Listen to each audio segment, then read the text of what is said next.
191वां दिन पुराने अहदनामा में से आज की तलावत।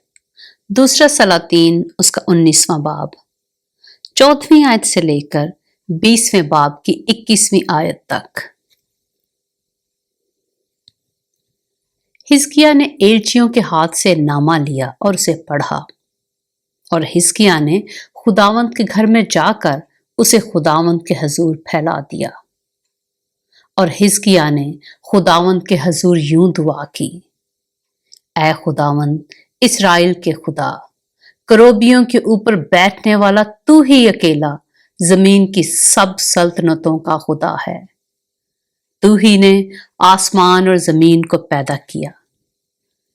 ऐ खुदावंद कान लगा और सुन। ऐ खुदावंद अपनी आंखें खोल और देख, और सनहीरीब की बातों को, जिनसे जिंदा खुदा की तौहीन करने के लिए उसने इस आदमी को भेजा है, सुन ले।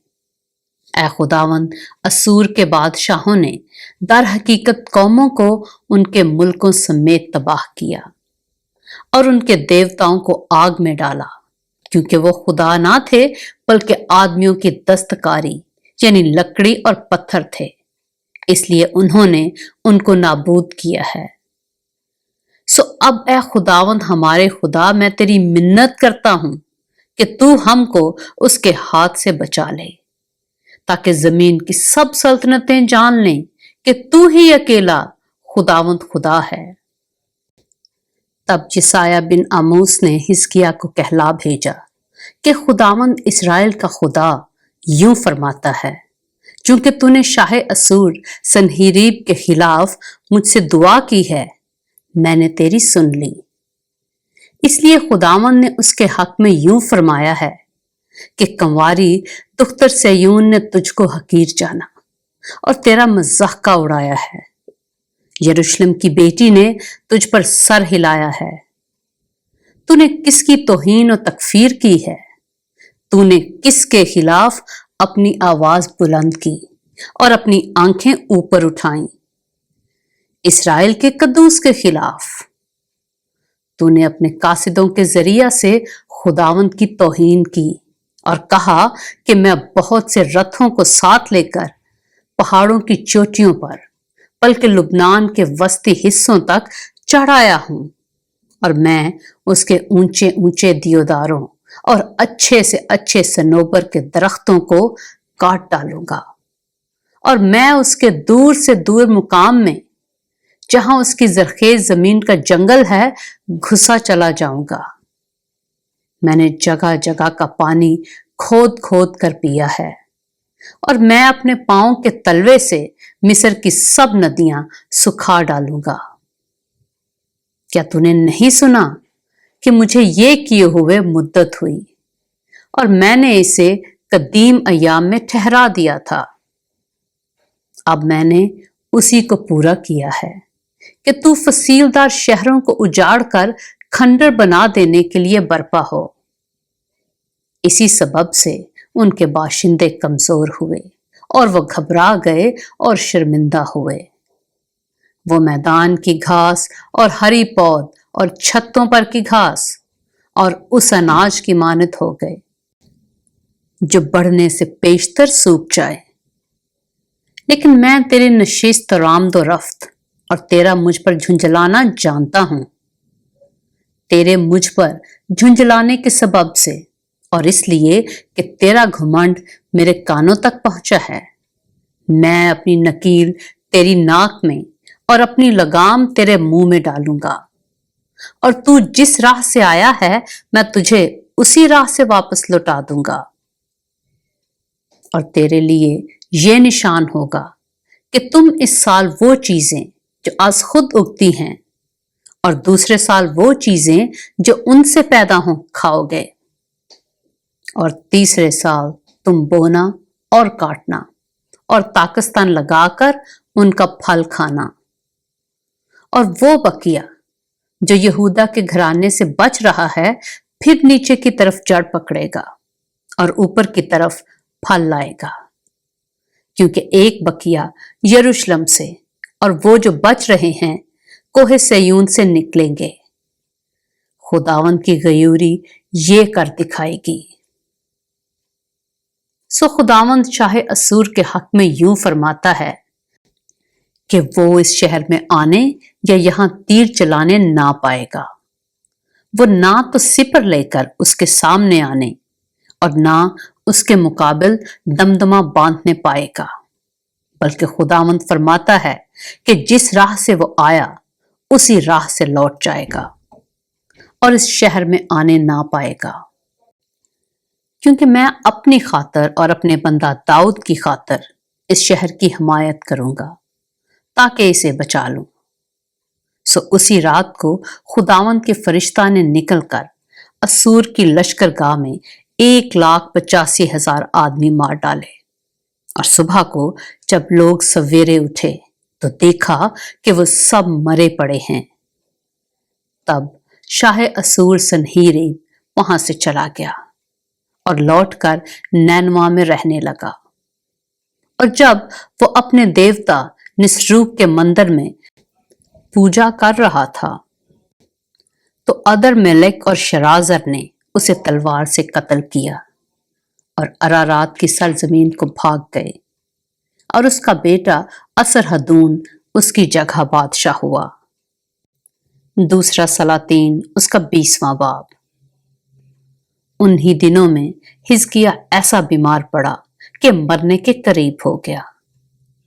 तब यसायाह नबी आमोस के बेटे ने उसके पास आकर उससे कहा, खुदावंद यूं फरमाता है कि तू अपने घर का इंतजाम कर दे, क्योंकि तू मर जाएगा और बचने का नहीं। तब उसने अपना मुंह दीवार की तरफ करके खुदावंद से ये दुआ की कि ऐ खुदावंद, मैं तेरी मिन्नत करता हूं, याद फरमा कि मैं तेरे हजूर सच्चाई और पूरे दिल से चलता रहा हूं और जो तेरी नजर में भला है वही किया है। और हिजकिय्याह जार जार रोया। और ऐसा हुआ कि यसायाह निकलकर शहर के बीच के हिस्सा तक पहुंचा भी ना था कि खुदावंद का कलाम उस पर नाजिल हुआ कि लौट और मेरी कौम के पेशवा हिजकिय्याह से कह कि खुदावंद तेरे बाप दाऊद का खुदा यूं फरमाता है कि मैंने तेरी दुआ सुनी और मैंने तेरे आंसू देखे। देख, मैं तुझे शिफा दूंगा और तीसरे दिन तू खुदावंद के घर में जाएगा और मैं तेरी उम्र 15 बरस और बढ़ा दूंगा और मैं तुझको और इस शहर को शाह असूर के हाथ से बचा लूंगा और मैं अपनी खातर और अपने बंदे दाऊद की खातर इस शहर की हिमायत करूंगा। और यसायाह ने कहा, अंजीरों की टिकिया लो। सो उन्होंने उसे लेकर फोड़े पर बांधा, तब वो अच्छा हो गया। और हिजकिय्याह ने यसायाह से पूछा, इसका क्या निशान होगा कि खुदावंद मुझे सेहत बख्शेगा और मैं तीसरे दिन खुदावंद के घर में जाऊंगा? यसायाह ने जवाब दिया कि इस बात का कि खुदावंद ने जिस काम को कहा है उसे वो करेगा। खुदावंद की तरफ से तेरे लिए ये निशान होगा कि साया या 10 दर्जे आगे को जाएगा या 10 दर्जे पीछे को लौटे। और हिजकिय्याह ने जवाब दिया, ये तो छोटी बात है कि साया 10 दर्जे आगे को जाए। सो यूं नहीं, बल्कि साया 10 दर्जे पीछे को लौटे। तब यसायाह नबी ने खुदावंद से दुआ की। सो उसने साया को आखिर की धूप घड़ी में 10 दर्जे यानी जितना वो ढल चुका था उतना ही पीछे को लौटा दिया। उस वक्त शाह बाबिल बरदूक बलादान ने हिजकिय्याह के पास नामा और तहाइफ भेजे, क्योंकि उसने सुना था कि हिजकिय्याह बीमार हो गया था।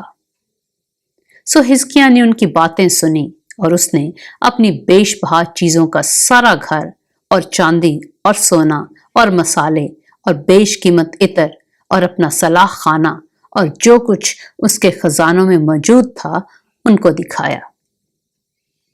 उसके घर में और उसकी सारी मुमलकत में ऐसी कोई चीज ना थी جو حزقیہ نے ان کو نہ دکھائی۔ تب یسایہ نبی نے حزقیہ بادشاہ کے پاس آ کر اس سے کہا کہ یہ لوگ کیا کہتے تھے اور یہ تیرے پاس کہاں سے آئے؟ حزقیہ نے کہا، یہ دور ملک سے یعنی بابل سے آئے ہیں۔ پھر اس نے پوچھا، انہوں نے تیرے گھر میں کیا دیکھا؟ حزقیہ نے جواب دیا، انہوں نے سب کچھ جو میرے گھر میں ہے دیکھا۔ میرے خزانوں میں ایسی کوئی چیز نہیں جو میں نے ان کو دکھائی نہ ہو۔ تب یسایہ نے حزقیہ سے کہا، خداوند کا کلام سن لے۔ دیکھ، وہ دن آتے ہیں کہ سب کچھ جو تیرے گھر میں ہے اور جو کچھ تیرے باپ دادا نے آج کے دن تک جمع کر کے رکھا ہے بابل کو لے جائیں گے۔ خداوند فرماتا ہے، کچھ بھی باقی نہ رہے گا، اور وہ تیرے بیٹوں میں سے جو تجھ سے پیدا ہوں گے اور جن کا باپ تو ہی ہوگا لے جائیں گے، اور وہ شاہ بابل کے محل میں خواجہ سرا ہوں گے۔ حزقیہ نے یسایہ سے کہا، خداوند کا کلام جو تو نے کہا ہے بھلا ہے، اور اس نے یہ بھی کہا، بھلا ہی ہوگا اگر میرے ایام میں امن اور امان رہے۔ اور حزقیہ کے باقی کام اور اس کی ساری قوت، اور کیوں کر اس نے تالاب اور نالی بنا کر شہر میں پانی پہنچایا، سو کیا وہ شاہان یہودا کی تواریخ کی کتاب میں قلم بند نہیں؟ اور حزقیہ اپنے باپ دادا کے ساتھ سو گیا، اور اس کا بیٹا منسی اس کی جگہ بادشاہ ہوا۔ پاک کلام کے پڑھے اور سنے جانے پر خداوند کی برکت ہو۔